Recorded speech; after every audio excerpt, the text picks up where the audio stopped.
কষ্ট করে আপনি যেটাই পান না কেন সেটা সারা জীবন আপনার কাছে মূল্য থাকবে। না চাইতেই কোনো কিছু পেয়ে গেলে সেটার মর্ম আমরা কেউ দিতে জানি না। আমার যতগুলো ট্যুর তার মধ্যে one of the best tour বলবো কুয়াকাটা শহর, কারণ প্রত্যেকটা মুহূর্ত আমার কাছে অনেক বেশি স্পেশাল মনে হয়েছে, কারণ আমরা অনেক স্ট্রাগল করে সেই স্পেশাল মুহূর্তগুলোর কাছে নিয়ে এসেছি খুব তাড়াতাড়ি।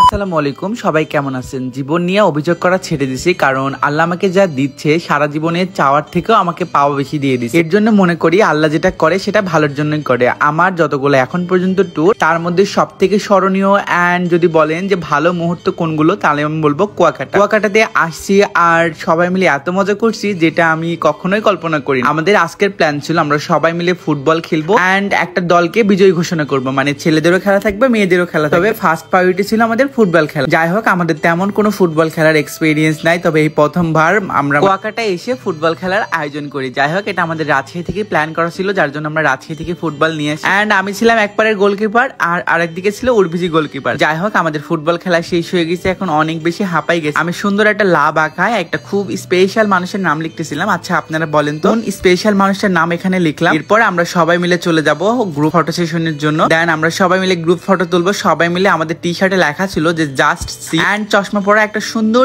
ইমোজি দেওয়া ছিল। এটা মিলে আমরা একটা গ্রুপ ছবি তুলবো। এটার জন্য তো বিশাল একটা আমাদের রিহার্সেল চলতেছে, কিভাবে হবে। আমি যদিও এখনো ছবিগুলো পোস্ট করি না, পোস্ট করলে হয়তো বা দেখতে পাবেন, বা অনেকেই পোস্ট করছে, সেখান থেকে চাইলে আপনারা দেখতে পাবেন। ফার্স্টে মেয়েদের ছবি তোলা হয় এন্ড সেকেন্ড টাইম ছেলেদের ছবি তোলা হয়। দুইজনের দুই রকম ভাবে স্টাইল করে আমরা ছবিগুলো তুলি। এরপর আমরা চলে যাবো হলো বোটে করে ঘোরার জন্য।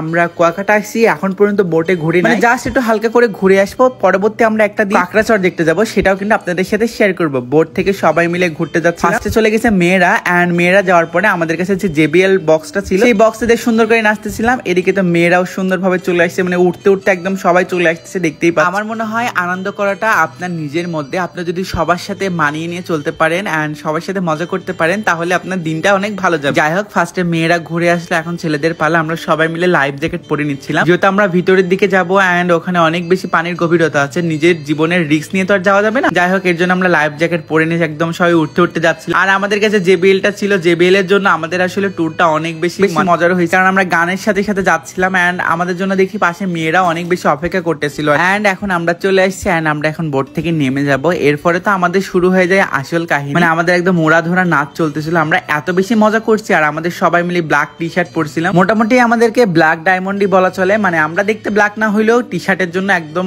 হয়ে দিচ্ছিল। আর আমাদের এই কুয়াকাটাতে এত পরিমাণে গরমের দিনে তো রোদ আছেই, মানে শীতের দিনের যে রোদের তাপমাত্রা, এটাতে আমরা প্রায় আমার আনন্দ দেখেই বুঝতে পারছেন যে আমরা মানে সবাই কতটা মজা করি। দেন আমরা রুমে চলে আসি, সবাই ফ্রেশ হই এন্ড দুপুরের খাওয়া দাওয়া করে আমরা চলে যাচ্ছিলাম হলো আমাদের আরো একটা খেলাধুলার আয়োজন করা। এটা ছিল বাজনা থামলে মানে বল কোথায়, এরকম একটা খেলা ছিল। এটাও ফার্স্টে মেয়েরা শুরু করে। এই খেলাটা অনেক বেশি মজার ছিল আর কি। আমরা যাকে যাকে যখন নাম বলতেছিলাম সে তখন আউট হয়ে যাচ্ছিল, যার জন্য এই খেলাটা আরো বেশি ইন্টারেস্টিং হচ্ছে। যাই হোক, ফাইনালি এখন দুইজন টিকে আছে। এরপরে বিজয়ী ঘোষণা হয়ে, বিজয়ী ঘোষণার পরে আমি আর সেই টাপু তো একদম ওরা ধরে নাচতে শুরু করে দিছি যে আমরা খুশি হয়ে গেছি, যাকে চাইছিলাম সেই হয়েছে। এরপরে ছেলেদের খেলার আয়োজন করা হয় এন্ড ছেলেদের মধ্যে প্রায় আমরা ছেলেরা ছিলাম 15-16 জনের মতো। ওর মধ্যে আমি টপ 6-এ চলে আসার পরে বাদ পড়ার কষ্টটা অনেক বেশি ছিল, অনেক বেশি জান হাতেই নিয়ে খেলাটা করতেছিলাম। দেন ফাইনালি আমি হেরেই যাই, কষ্ট ভাঙা মন নিয়ে চলে যাই ডাব খাইতে। যাই হোক, এই ভিডিওটা যদি ভালো লেগে থাকে তাহলে অবশ্যই লাইক, কমেন্ট এন্ড শেয়ার করে দেবেন। পরবর্তী ভিডিও কিন্তু আরো বেশি ইন্টারেস্টিং হতে। আর কুয়াকাটা ব্লগগুলো কেমন লাগছে অবশ্যই কমেন্ট করে জানাবেন। আল্লাহ হাফেজ।